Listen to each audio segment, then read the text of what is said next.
With the recent news of Olympus ending their 84-year tenure in the camera market, I thought we might visit some more of my favorite Olympus products. Today we're taking a look at their popular Stylus point-and-shoot cameras.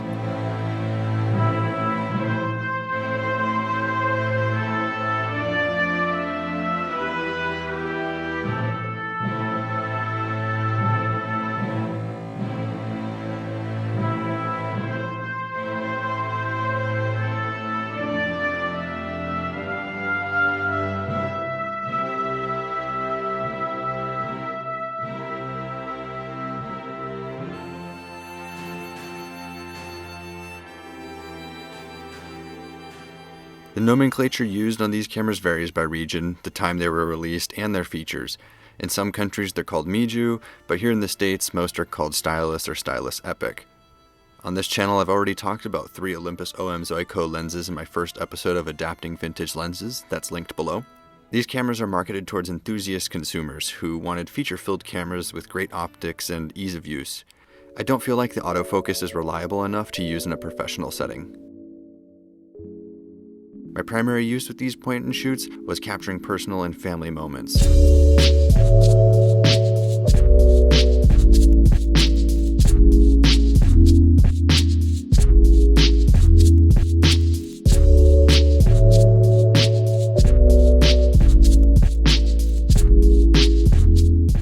There are a ton of different Olympus Stylus cameras, and I have 4 here with varying features, optics, and build.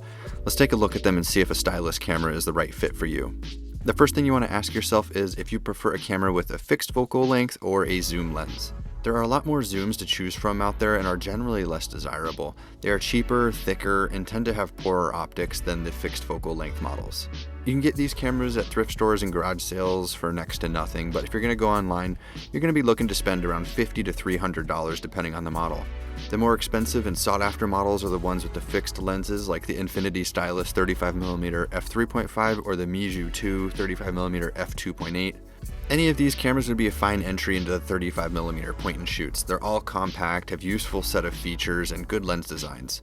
They have self-timer mode and flash settings. The zoom models have a pop-out flash, which can kind of get in the way and adds another mechanical component that may fail over time. The fixed lens like the Infinity Stylus have the flash built in under the slide-out cover. These 4 cameras are completely autofocusing with no manual shooting options. At times this can be frustrating because only after developing and scanning the film you'll notice that some shots were not in focus, but that's just late 90s autofocus technology. Not every shot will be perfect. This may not be ideal considering the cost of developing and scanning and the film itself, but if you have the means to develop and scan yourself to save money, you might feel a little more in control of the whole photography process. I shot 18 rolls of film with these cameras and about 1 out of 6 of the photos taken on these cameras was out of focus. Granted, some of that could have been user error. A half press of the shutter when you're aiming at your subject will make 2 LED lights appear in the viewfinder. The green light will appear when your subject is in focus and the orange light indicates that the flash will be used. In all of these 4 models, the viewfinder is too small. Sometimes when I quickly bring the camera up to my eye, I'm struggling to find the viewfinder and spending too much time moving my eye around the back of the camera. I will say though that the viewfinders are generally bright and clear. They all have a basic LCD display, which shows your frame count, flash settings, and the mode it's in. All these cameras can read DX-coded film canisters at speeds of 100, 200, 400, 800, 1600, and 3200. It's quite easy to load film into these cameras, and if you do it wrong, the LCD display will let you know that you need to reload. Once you finish a roll in the camera, it'll automatically start to rewind for you. Here's the Olympus Stylus Epic Zoom 115 Deluxe with a zoom lens from 38 to 115mm, aperture of f4.5 to 9.7. The max aperture isn't very large at 4.5, so you'll probably be needing to use flash more than you'd expect. The fastest shutter speed on here is 1/500th of a second and the slowest is 4 seconds. It weighs 8.7 ounces, has an all-weather sealed body, quartz date, and mode features such as landscape, close-up, etc. It also has a faux panoramic mode, not like a Hasselblad X-Pan style panoramic. It's actually just a standard 35mm frame with the top and bottom fifths cut off. It's kind of pointless. You could just crop a frame yourself for the same effect. I don't really recommend buying this camera for that feature.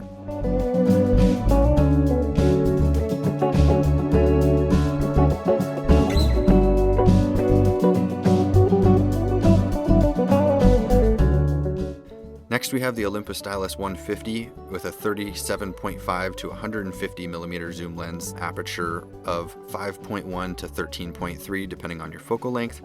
The shutter speed goes from 1/690th of a second to 4 seconds. This model has a camera shake indicator built in, as well as a quartz date and mode features. It's got that all-weather sealed body and it weighs 8.3 ounces. This here is the Olympus Stylus Epic Zoom 170 with the 38 to 170 millimeter f4.8 to 13 lens. You'll need lots of light at the telephoto end of this lens.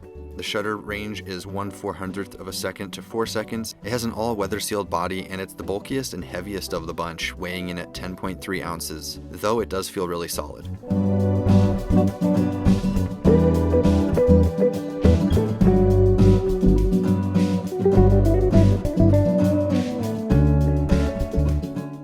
I brought this model on my Christmas trip back to Redmond, Washington, since it was the most versatile zoom of the Olympus Styluses that I have.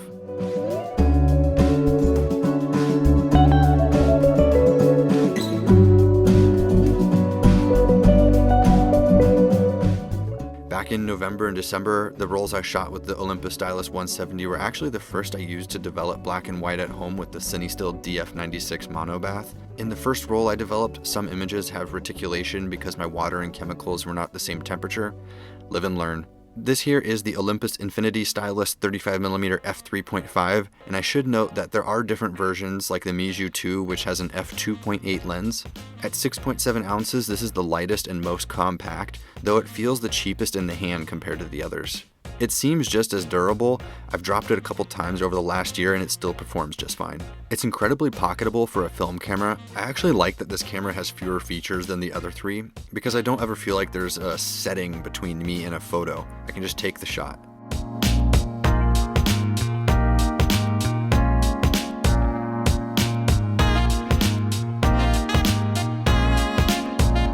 I did notice that the Infinity Stylus had the least amount of photos in focus upon developing, but it's possible that could be user error, it could be specific to my own model, or it could have been because I've dropped it a few times.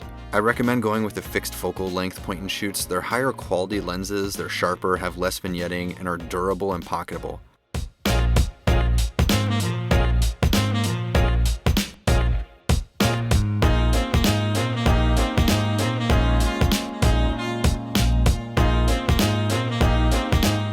Of the four, my favorite is the Infinity Stylus. It's replaced my RX100 III camera, which had the same kind of use case for me. Something I would just throw into my pocket, take out, snap a shot, put away.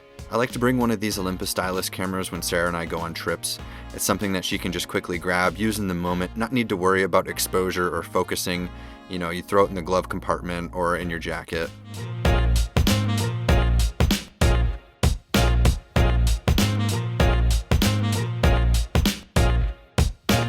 I feel like these cameras are going to continue going up in price over the next couple years, though I doubt they'll hit the Contax T2 or T3 prices you'll see. It might be a good idea to pick up one or two of these now before they become more expensive. Thanks for watching, and if you want to see higher resolution pictures from this video, please go to antnie.com/articles. And if you want to see lower resolution versions of these pictures, check out my Instagram @Antnie.